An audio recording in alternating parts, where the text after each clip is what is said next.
प्यारे भाई और बहनों। तो कैसे हो आप सब? होपफुली सबके सब फाइन होंगे। वेलकम है आपका मैथ्स बाय रोहित सर के यूट्यूब चैनल पर। तो आज मैं न्यू वीडियो लेकर के आ रहा हूँ लाइंस एंड एंगल्स के ऊपर। तो बेसिकली हम लोग इसके अंदर इस वीडियो के अंदर इंट्रोडक्शन से स्टार्ट करने वाले हैं कि लाइंस एंड एंगल्स का इंट्रोडक्शन क्या है, जो कि क्लास 9th का चैप्टर है। क्लास 9th का जो चैप्टर नंबर 6 है लाइंस एंड एंगल्स, आज हम वो लोग कवर अप करने जा रहे हैं, उसका इंट्रोडक्शन पोर्शन। तो बने रहिए वीडियो के अंदर। ये जो चैप्टर है बहुत ज़्यादा ही सिंपल है, पता नहीं क्यों बच्चे से घबराते हैं। बने रहिए वीडियो के अंदर, बढ़ते हैं आगे। भाई ये जो हमारा लाइंस एंड एंगल्स है, बेसिकली इसके अंदर सबसे पहला जो हमारा कंसेप्ट आता है that is of a point. पहला concept is of for point. What do you mean by point? ये एक पॉइंट है, एक डॉट। ये क्या है? एक पॉइंट है। भाई ये तो बचपन से पढ़ते आ रहे हैं सर, आप तो बेसिक से करा रहे हो। बिल्कुल बेसिक से कराएंगे, बने रहिए वीडियो के अंदर। पॉइंट को हम लोग इस तरीके से डिनोट करते हैं, दिस इज अ पॉइंट। अगर मैं बात करता हूं कि एक पॉइंट के ऊपर से आप कितनी लाइन सेगमेंट्स को या कितनी रेस को पास करा सकते हैं, ये 1 मार्क्स में क्वेश्चन आ सकता है। जैसे एक पॉइंट से मैं कितने भी लाइन नहीं निकाल सकता हूं, तो this is your infinite number of points. तो answer to my question is infinite number of points. एक पॉइंट से हम लोग infinite number of line segments को निकाल सकते हैं। तो ठीक है भाई, अगला कंसेप्ट देखते हैं। अगला पॉइंट आता है यहाँ पर line. What do you mean by line? अगर मान लो इस तरीके से मुझे 2 डॉट्स दिए हैं, 2 पॉइंट्स गिवन है, मैं इनको ज्वाइन कर देता हूं। मैंने इन दोनों को ज्वाइन कर दिया, ठीक है। और 2 पॉइंट मैंने इस तरीके से मार्क कर दिए कि ये जो लाइन है ये यहीं तक आने वाली है। लेट जस्ट से ए इसका नाम है और ये इसका नाम है बी। तो मैं इसको कहूंगा ए और बी जो है वो एक लाइन सेगमेंट है। क्या है ये? एक लाइन सेगमेंट है, क्योंकि ये अभी रुका हुआ है। लेकिन अगर मैं कहूं कि लाइन किसको कहते हैं, तो आप कहोगे अगर इस ए और बी के अलावा भी मैंने बी साइड को भी एक्सटेंड कर दिया, इनफाइनाइट तक लेकर के जाऊं, चाहे जहां तक लेकर के जाऊं, और ए को भी एक्सटेंड करके मैं जहां तक भी लेकर के जाऊं, तो that is our line segment. यहां तक होपफुली आपको समझ आ रहा है। तो बने रहिए वीडियो में, आगे चलते हैं। तो ये लाइन तक तो हो गया, अब आगे बढ़ते हैं। आगे आपका जो कंसेप्ट है नेक्स्ट इज ऑफ रे। थर्ड चीज क्या है आपकी? रे है। रे का मतलब क्या है? अगर एक पॉइंट से मैं किसी लाइन को ओरिजिनेट करा दूं, सिर्फ एक पॉइंट से किसी लाइन को ओरिजिनेट करा दूं और उसको मैं एक्सटेंड कर दूं, सो दैट इज योर रे। तो वो आपका क्या है? एक रे कहलाएगा, ठीक है। और फोर्थ आपका कॉन्सेप्ट आता है लाइन सेगमेंट का। जैसे अभी मैंने बताया थोड़ी देर पहले ही, लाइन सेगमेंट का मतलब क्या है? अगर मेरे पास इस तरीके से 2 पॉइंट के अलावा भी अगर मैं इसको एक्सटेंड कर दूं इस तरीके से, तो ये हमारा बन जाता है लाइन सेगमेंट। ये तो रही बेसिक बात। फिर अगला पॉइंट आता है, ये जो टर्म्स मैं बताने जा रहा हूँ आपको, ये टर्म्स आपको बताते जा रहा हूँ मैं अभी, these will be helpful for the concept for all the questions in this lines and angles chapter.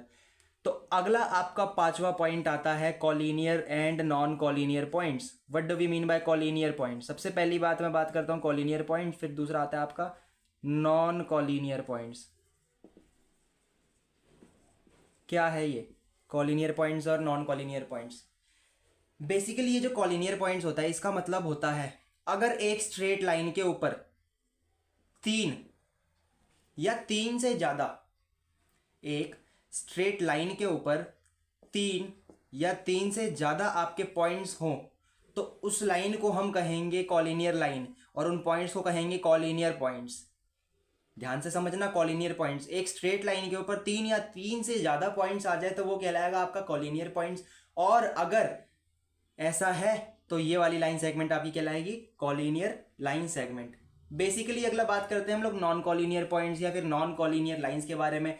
तो भाई सिंपल सी बात है, इसका इनवर्स, कॉलिनियर का इनवर्स। एक लाइन सेगमेंट अगर स्ट्रेट ना हो, स्ट्रेट लाइन पर 2 पॉइंट 3 से कम पॉइंट हो, तो आपका क्या कहलाएगा? नॉन कॉलिनियर पॉइंट कहलाएगा। बस बहुत आसान सी बात है। चलो फिर चलते हैं आगे। नोट करना है कर लो, ओके। अब कुछ की कंसेप्ट्स की तरफ चलते हैं।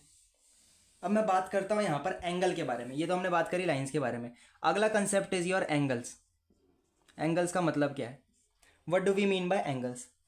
अगर मेरे पास 2 रेज दी हुई हैं, मान लो एक पॉइंट है, late just say this is a A point. इस ए पॉइंट से मैंने 2 रेज कुछ इस तरीके से निकाली, एक इस डायरेक्शन में भेज दी और एक इस डायरेक्शन में भेज दी। मान लो ये बी हो गया और ये सी हो गया। तो ए बी एक रे हो गई, ए सी एक रे हो गई। इनके बीच में ये जो फॉर्म हो रहा है ये क्या कहलाता है? इसका एंगल कहलाता है। बात समझ आ गई?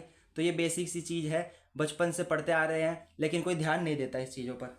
अब की कंसेप्ट, ये तो हमने बात कर ली एंगल के बारे में, की कंसेप्ट क्या है? अब की कंसेप्ट ये है टाइप्स ऑफ एंगल्स, जिसका असली गेम है टाइप्स ऑफ एंगल्स। क्या है टाइप्स ऑफ एंगल्स के अंदर? बेसिकली टाइप्स ऑफ एंगल में सबसे पहला आता है आपका एक्यूट एंगल। क्या आता है? एक्यूट एंगल आता है। What do you mean bye acute angle? अगर आपके पास कोई भी एंगल दिया हुआ है और उस एंगल की मेजरमेंट 0 डिग्री से लेकर के 90 डिग्री के बीच में है, तो उसको हम लोग एक्यूट एंगल कहेंगे। क्या कहेंगे? एक्यूट एंगल कहने वाले हैं उसको हम लोग। बेसिकली देखो भाई, ये हमारे पास एक स्ट्रेट लाइन होती है, कार्टेशियन प्लेन के अंदर भी आपने पढ़ा होगा ये चीज़। ये आपका 0 पॉइंट होता है, ये आपका सेंटर में इसका 0 पॉइंट होता है, ठीक है। और इस तरीके से ये एक्स एक्सिस है और ये इस तरीके से वाई एक्सिस है, एक्स एक्सिस और वाई एक्सिस है। यहां से स्टार्ट करते हैं, ये आपका होता है 0 से यहां पे होता है 90 से यहां पर होता है 180 से यहां पर होता है आपका 270 से वापस जब यहां पे आएंगे तो इट विल बी 360 डिग्री। समझ आ रही है बात? अगर मैं बोलूं कि 0 डिग्री से लेकर के सिर्फ 90 डिग्री के बीच में मेरा एंगल लाई कर रहा है, मतलब कहीं यहाँ, शायद यहाँ, नहीं तो यहाँ या फिर यहाँ, मतलब सिर्फ फर्स्ट क्वाड्रेंट के अंदर अगर मेरा कोई एंगल लाई कर रहा है, so that angle would be acute angle. Hopefully आपको समझ आ रहा है ना? बहुत आसान चीज़ है ये, बेसिक है, लेकिन करना तो पड़ेगा भाई। तो अगला है आपका, अगला टाइप आता है, second type is your right angle. मैं यहाँ पे थोड़ा कर देता हूँ इस तरीके से। राइट एंगल का मतलब क्या है? What do you mean bye right angle? Basically अगर आप ध्यान से देखो, मैं यहाँ पर करता हूँ एक बार फिर से, कार्टेशियन प्लेन मैंने ड्रॉ किया, ये आपकी एक्स एक्सिस, ये आपकी वाई एक्सिस, ये एक्स डैश, ये वाई डैश। हमने बात करी थी, यहाँ से स्टार्ट करते हैं, ये 0 डिग्री, ये 90 डिग्री होता है, ये 180 डिग्री होता है और ये 270 डिग्री होता है, और वापस अगर पहुँच गए तो ये हमारा 360 हो जाता है। अगर आपका एंगल कुछ इस तरीके से बन रहा है, यहाँ पर ध्यान देना, सिर्फ ये वाला एंगल, सिर्फ ये वाला जो एंगल है, ये जो एंगल मैंने हाईलाइट कर दिया, ये वाला जो एंगल फॉर्म हो रहा है, इसको हम लोग कहेंगे राइट एंगल। और ये राइट एंगल का सिंबल होता है, कहीं पर भी ऐसा दिख जाए तो ये आपका राइट एंगल का सिंबल होता है। इट मीन्स कि अगर 90 डिग्री की मेजरमेंट है तो that angle is your right angle. So simple. बढ़ते हैं फिर आगे। राइट एंगल के बाद जो अगली कैटेगरी आती है, अगला टाइप आता है, that is your obtuse angle. ओ भैया जी, क्या कर रहे हो? Obtuse angle? अरे सर जी ये तो पता है हमें, बहुत आसान है। क्या होता है ऑब्ट्यूज एंगल? सिंपली 90 डिग्री से लेकर के 180 डिग्री के बीच में जो आपके पास मेजरमेंट होती है, that is your obtuse angle. Basically देखो ध्यान से, हमने यहां से लेकर के यहां तक देखा, कहीं यहां पर लाई करे तो वो एक्यूट एंगल, सिर्फ ये लाई करे तो वो राइट एंगल। अगर यहां से लेकर के यहां बात कर रहा हूं, सिर्फ इतने के बीच में लाई करेगा, कहीं यहां बन जाए, यहां बन जाए, यहां पे कहीं पे भी बन जाए, तो वो आपका क्या है? ऑब्ट्यूज एंगल कहलाएगा। बस उसकी मेजरमेंट जो है इसके बीच में लाई करनी चाहिए, 90 से लेकर के 180 के बीच में लाई करनी चाहिए। बहुत आसान कंसेप्ट है, समझते जाओ। 90 डिग्री से 180 के बीच में जो आपका एंगल बन जाएगा वो आपका ऑब्ट्यूज एंगल कहलाता है। तो फिर बढ़ते हैं भाई आगे, बहुत आसान है। समझ आ रहा है तो वीडियो को लाइक, शेयर और कमेंट कर दो अपने फ्रेंड्स के अंदर, है ना? आप लोग भी थोड़ा सपोर्ट करोगे तो हमें भी मोटिवेशन मिलता है कि भाई हाँ बच्चे पढ़ रहे हैं, तो हम भी थोड़ा सा वीडियो आपके लिए और लेकर के आए, नई नई वीडियो लेकर के आए। और हाँ, एक जो मैंने क्वेश्चन सीरीज अभी स्टार्ट करी है, प्लीज़ उसमें बने रहना, क्योंकि वो बहुत ज़्यादा ही इंपॉर्टेंट चीज़ है, आपको भी पता है क्यों। चलते हैं भाई आगे। अगला आपका टॉपिक आता है टाइप्स ऑफ एंगल्स में। अगला हमारा एंगल आता है स्ट्रेट एंगल। क्या आता है? Straight angle. What do we mean by straight angle? Simply वापस से मैं अगर यहाँ पर कार्टेशियन प्लेन को ड्रॉ कर दूँ इस तरीके से, तो आप दोबारा से ध्यान दोगे, this is our X axis, this is our Y axis, this is X dash, this is Y dash.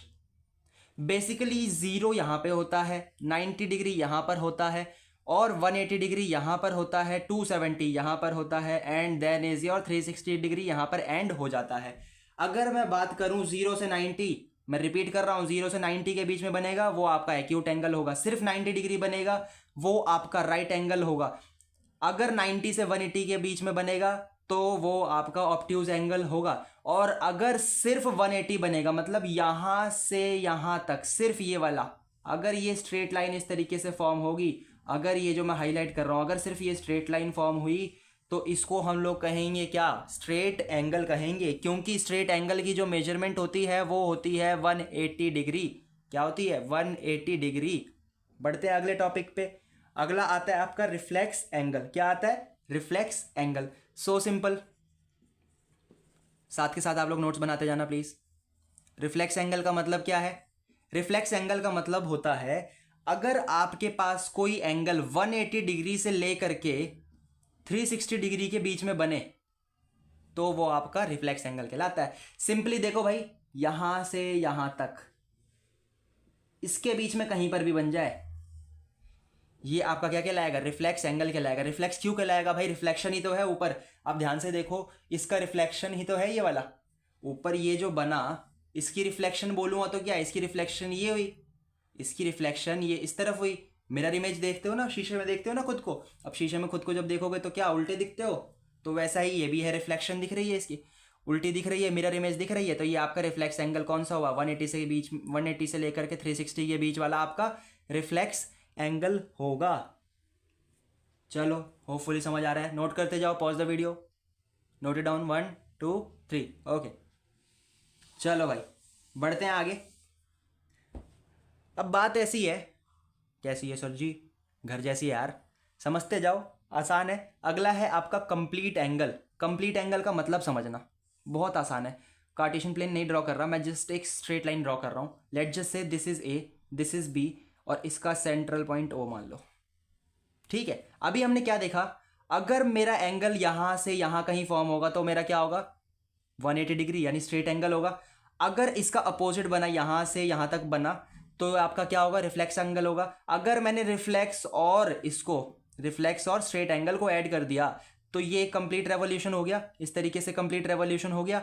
इस कंप्लीट रेवोल्यूशन यानी 360 डिग्री एंगल अगर फॉर्म हो रहा है तो I will say that is your complete angle. What's that? That's your complete angle.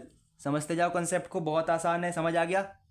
हाँ, complete angle. अगर पूरा 360 डिग्री, मान लो यहाँ पर एक कार खड़ी है। हाँ भाई, कार कैसी बना रहे हो सर? कार तो कम लग रही है, बुग्गी ज़्यादा लग रही है। कोई बात नहीं, टॉय कार है। मान लो ये कार जो है एक सर्कुलर पाथ पर ट्रैवल कर रही है। वो यहाँ से यहाँ गई, यहाँ से यहाँ, इस रोड पे होते हुए यहाँ से यहाँ, यहाँ से यहाँ, यहाँ से यहाँ तक आई, और वापस जहाँ पे खड़ी थी, जहाँ से स्टार्ट किया था, वापस अगर वहीं पर आ जाए तो उसको हम लोग कहेंगे कि ये एक कंप्लीट एंगल क्रिएट कर रही है। इसने एक कंप्लीट एंगल पूरा कर लिया। समझ आ गई बात? तो इसी बात पे वीडियो को लाइक कर दो, कमेंट भी करो, शेयर भी करो, सपोर्ट करते रहा करो। चलो भाई आगे चलते हैं। अगला क्या कहता है? अगला टॉपिक इज अबाउट, बहुत ज़्यादा ही इंपॉर्टेंट है, बिल्कुल भी गड़बड़ नहीं करनी इसमें, पेयर ऑफ एंगल्स। ये इस वीडियो का लास्ट टॉपिक रहने वाला है, pair of angles. What do you mean bye pair of angles? समझना ध्यान से। अब पेयर ऑफ एंगल समझने के लिए आपको कुछ चीज़ें समझनी बहुत ज़्यादा ज़रूरी है। जैसे मान लो मेरे पास एक ये स्ट्रेट लाइन है, ठीक है, I have been given this straight line. इसके ऊपर मैंने आपको बताया था अभी, ये 90 डिग्री का एंगल फॉर्म होगा, यहाँ से यहाँ तक 90 डिग्री का एंगल फॉर्म होगा। Let just say this is your A and this is your B, A और बी है ये, ठीक है। इस तरीके से अगर मैंने एक और लाइन सेगमेंट से इसको इस तरीके से कट कर दिया, मैंने बाइसेक्ट नहीं कहूँगा मैं, कट कर दिया इसको, है ना, तो ये एक एंगल फॉर्म हो रहा है, ये एक एंगल फॉर्म हो रहा है। Late just say this is your 40 degree and this is your 50 degree. अगर ऐसा ना कहकर कि अगर मैं कहूँ एक्स और वाई है, ठीक है, और एक्स की वैल्यू मेरी दे दी 40 डिग्री, वाई की वैल्यू मुझे दे दी 50 डिग्री, तो देखते हैं क्या क्या रिलेशन है। तो अगर मैंने कहा X plus Y equals to 90 degree है, X plus Y equals to 90 degree है, तो इसका मतलब कि ये जो एक्स और वाई एंगल्स फॉर्म कर रहे हैं मिला करके, ये जो पेयर फॉर्म कर रहे हैं, that is the pair of complementary angles, that is the pair of complementary angles. बहुत आसान है, कॉम्प्लीमेंट्री एंगल्स, ठीक है। चलो भाई अगला देखते हैं। कॉम्प्लीमेंट्री एंगल समझ आ गया। तो यहीं पर देखो x की वैल्यू 40 और y की value 50, 40 + 50 90, LHS equals to RHS। Hence we can say that x and y is the pair of complementary angles. Similar way में अगर मैं इसका थोड़ा सा कन्वर्स करने की कोशिश करूँ, थोड़ा सा इसको एक्सटेंड कर दूं, देखो इस तरीके से मैंने अगर इसको एक्सटेंड कर दिया, कैसे, मान लो ये एक एंगल बन गया, ये एक एंगल बन गया। लो मैं दोबारा से ड्रॉ कर देता हूँ, कन्फ्यूजन नहीं होनी चाहिए। मान लो एक स्ट्रेट लाइन दी हुई है हमें, ठीक है, एक लाइन मान लो इस तरीके से कट गया, कोई भी हो रैंडमली, ठीक है। Late just say this is 110 degree and this is 70 degree. मान लो ये x और ये y, ठीक है। अगर x + y equals to 180 degree आ जाए तो सीधा बोल देना कि this is the pair of supplementary angles. This is the pair of what? Supplementary angles. Supplementary angles. अब क्वेश्चन में इन सब का यूज होने वाला है।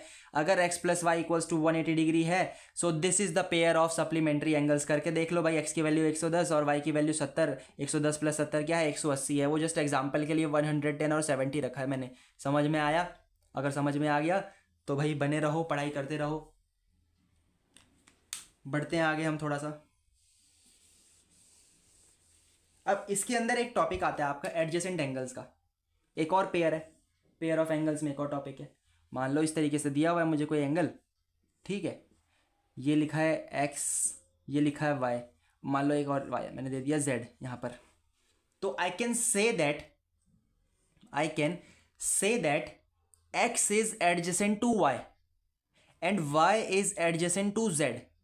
सिंपल सी बात है, x जो है x is adjacent to y and y is adjacent to